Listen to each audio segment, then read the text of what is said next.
Okay guys, so in one of my previous videos I mentioned this garage and that we were going to start building a new wall in here because there was a tree, and I mentioned this in the video, there was a tree right here that grew basically into the garage. You can still see some of the roots there, and it just destroyed this whole wall and even the block just fell apart pretty much. And then this backside too, and then the roof, there's stuff all over top of it, so we took it down. And we actually have the tin ordered for the roof, so whenever it gets here we're going to redo that. And the garage was 62 feet, and so we're just going to cut it off from this wall right here. We're going to cut this whole section off, and it'll still be about 50 feet. So this section, that's why we're not replacing it. We're not going to keep it, we're just going to use what's left. And so on the wall, we just laid one row down. Well, actually these stakes right here, this is a concrete floor, so we just drilled down into the concrete, put the stakes down into the concrete, and then I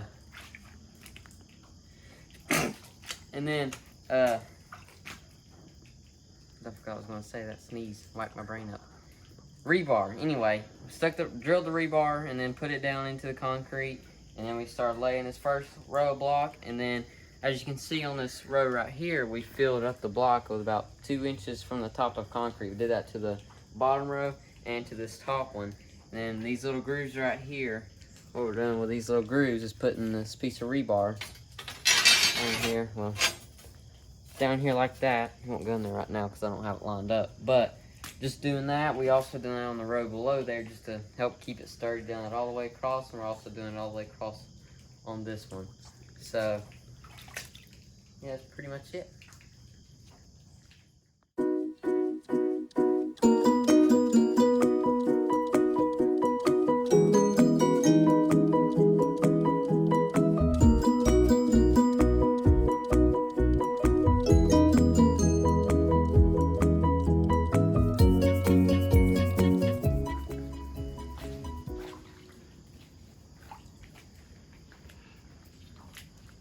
Okay, so we just got this thing of rebar in, got it all the way down, just pushed it down in there, and had to hit it with a sledgehammer or something to get it bent down in there.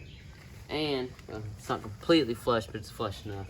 And also, while I was talking earlier, I forgot to mention the fact that we're going to take all this dirt here. Well, first we're going to get rid of all this junk in here, and then we're going to take all this dirt and push it in here, and take all the dirt from that side and push it in this way, and make like a little driveway through here. And then build a little shed over top of it to park the boat or whatever under that we want to put under it. And that's pretty much going to be it for tonight as far as the block. Okay, so it's the next morning from whenever we were down there working on the block, and last night whenever we started to start the tractor up to bring the tractor up here, we started it and it ran for about 5 minutes and then it just cut off. And so we came back over here and tried to start it again, and it would start and then it would automatically die. It would start and it would just die again. So we finally figured it out that there's a point between in between where it would shut off and where you'd be grinding the starter. It was a very small area there, and if you went too far to the left it turned off, if you went too far it'd keep grinding the starter.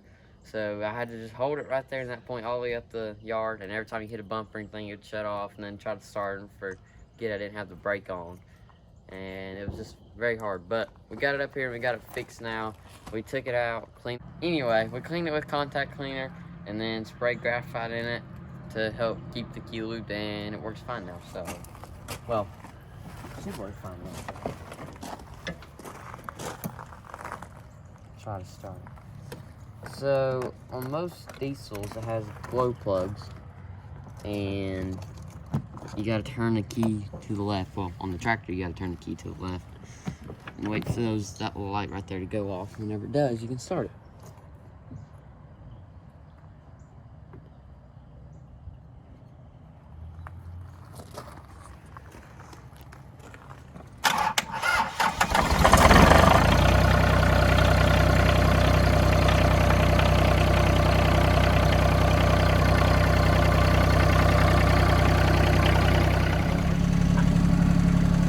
Okay, so I'm still stirring up the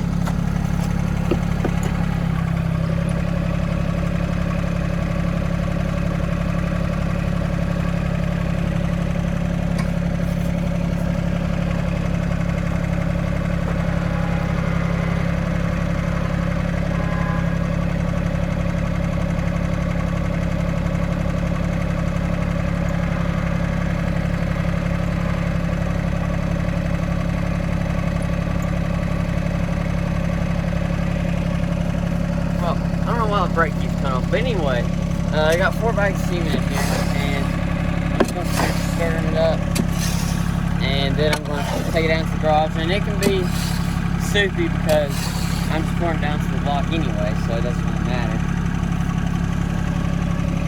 And that's about good enough. I'll stir it more to get down there.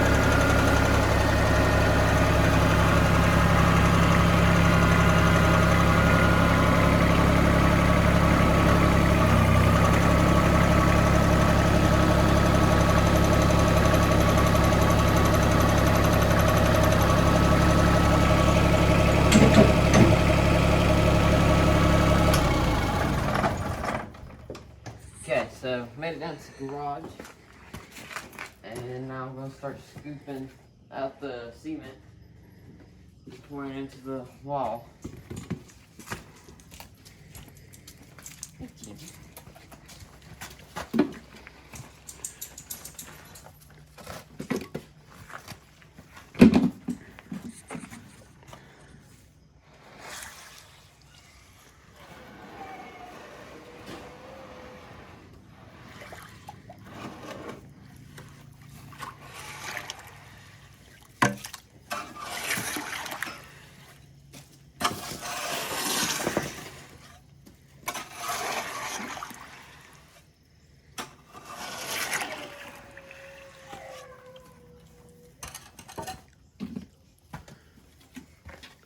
Okay, so now I got it stirred up pretty good.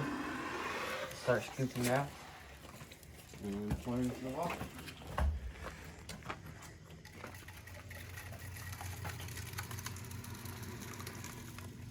So I need to fill it up till it's about 2 inches from the top. That's what we did on the whole wall. The row, or all 3 rows. I like this. Except the top that I'm doing it now.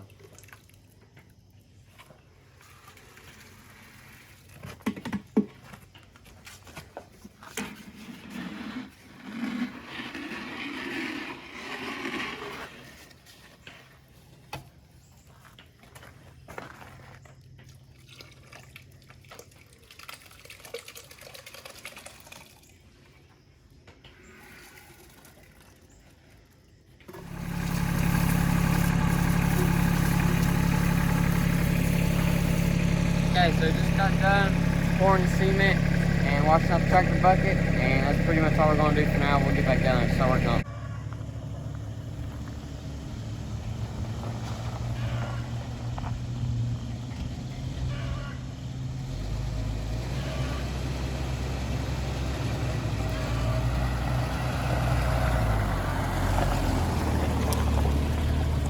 So I decided I'd get the Jeep out for the first time in, I don't know, several months, I guess. And it needs a good cleaning too. And also, the steering wheel is quite dirty. That's just my hands from got it that far. And also, somehow, water managed to get into the dash. And now there's water pouring out of the dash onto my feet and to the carpet and everywhere else. I don't know how that got in there, but that's not a good thing.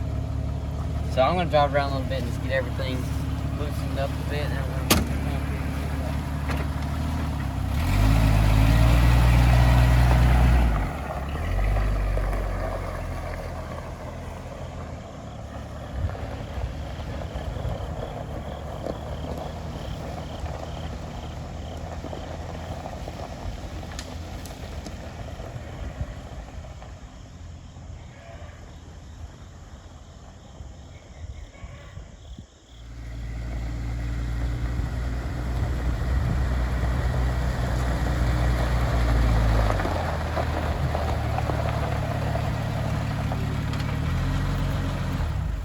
Well, it seems to be running good and everything, and I think I'm going to start using this as my riding around toy instead of the tractor, because this has a much better off-road ability than the tractor. Even though it's not camo, and I'm sure it will go more places than the tractor.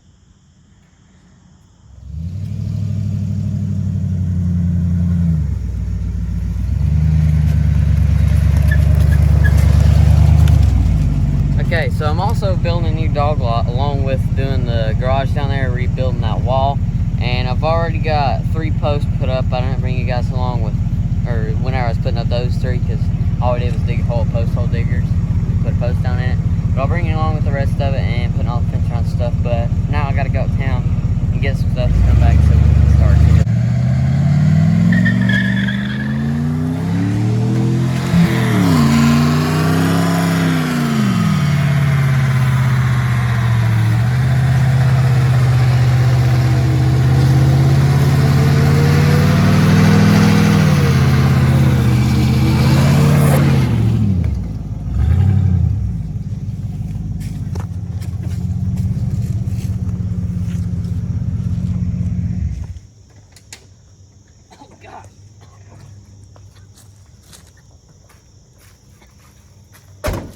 So, I think I've done a mighty fine parking job. Okay guys, so I actually just got back home from riding around doing some stuff, and I decided I was gonna come down here and try to do a little bit of deer hunting. And today is actually youth day for where I live, which means you can shoot anything with whatever kind of gun you want to. Even though it is technically still bow season, it's youth day, so you can shoot it whatever you want to. So I just came down here in the nursery, got my chair set up right here. And this is basically what I'm looking at.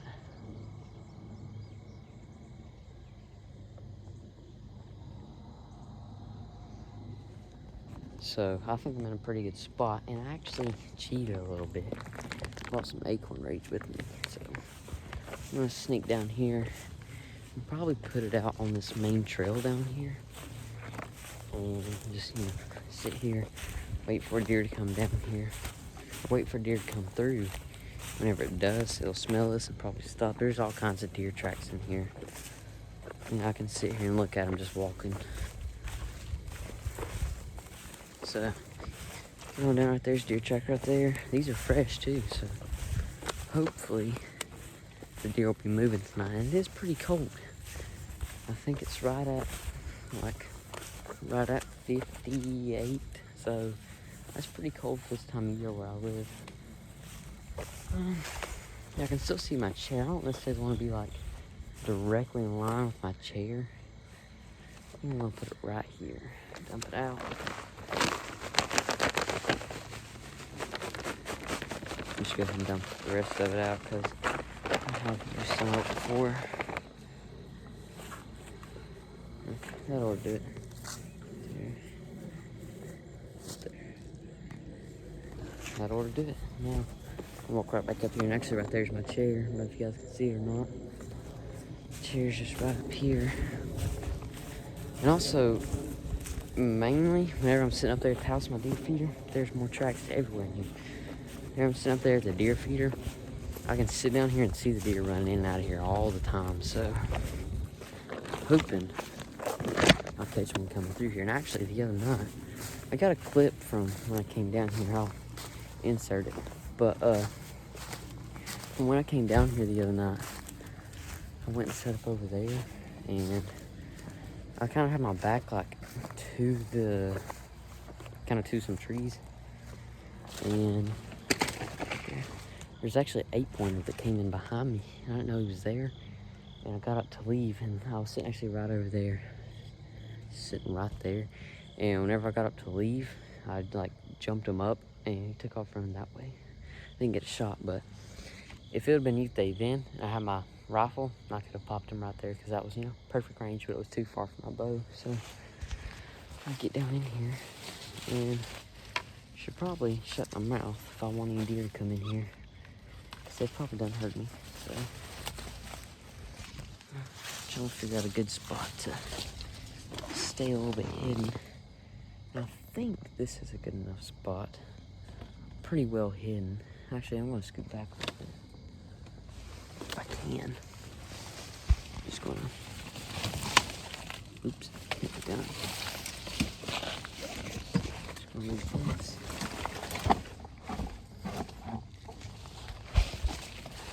See if this is a better spot.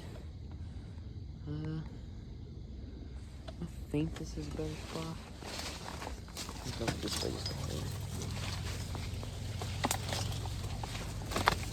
Yeah, this is a better spot because now I can see a little bit further down that way. See if there's anything coming in before it actually walks into here. And I'm a little bit further back into the trees, so I'm a little bit more hidden. So I think this is a pretty good spot. And I'm just gonna sit here and I'll let you go. I'm gonna sit here and I'll let you guys know if I see anything. Oh my gosh. I didn't have the camera ready, but I just got the little crap scared out of me. A fawn literally just ran right beside me. Like, I'm being completely serious. I should probably shut up. There's probably no one going behind it. Holy crap, that scared me so bad. That was like so unexpected. It's that spots on it. I don't know where it came from. I was sitting right here and it ran right there. Like, I could hear it come. I was like, surely that's not a deer. That's too light sounding. That's maybe a rabbit. I look over and there's a deer like full sprinting right beside me. That is one of the wildest experiences I've ever had. Like, I almost just got trampled by a fawn. Wow, that's insane. Anyway, there's one deer so far. Yeah, I wish I had the camera rolling. Like, if I would have had my GoPro on, that would have been amazing because you could have saw like right there. Anyway, maybe I'll just keep the camera ready because if I could turn the camera on, it was on right beside me. But that was amazing. I don't even think that deer saw me. Like, it was running so fast that it didn't have time to look and see. But it just ran right to here. Ran right across the field and up into there. So maybe it's a mama somewhere behind it. I don't know. We'll see. But I'm not going to shoot anything unless it's a big bug. Probably nothing 8 point or less. So maybe it'll come back. I don't know. I'd say it should. Maybe after a while it'll come back. The sun hasn't even gone down yet.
She is not very happy.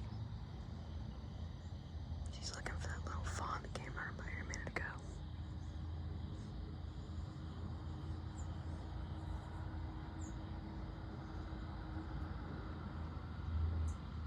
If I was after her doe, I could have popped her though.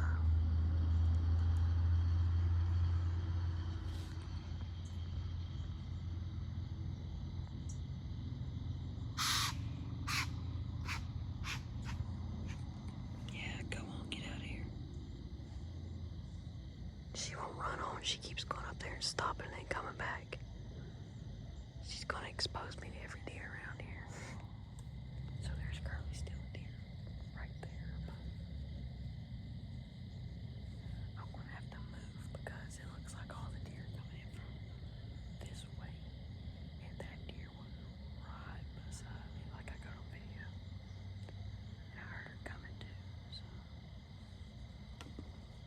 I'm gonna have to spook her out of here. I'm gonna have to move to that other side. Alright guys, so I actually didn't end up seeing anything else the rest of the night besides those doe and fawn. But you saw I could have killed them very easily if I wanted to, but that is not what I'm after. And don't forget to be watching for the next video, because I'll be doing some more hunting in the next video, and hopefully I'll have more luck.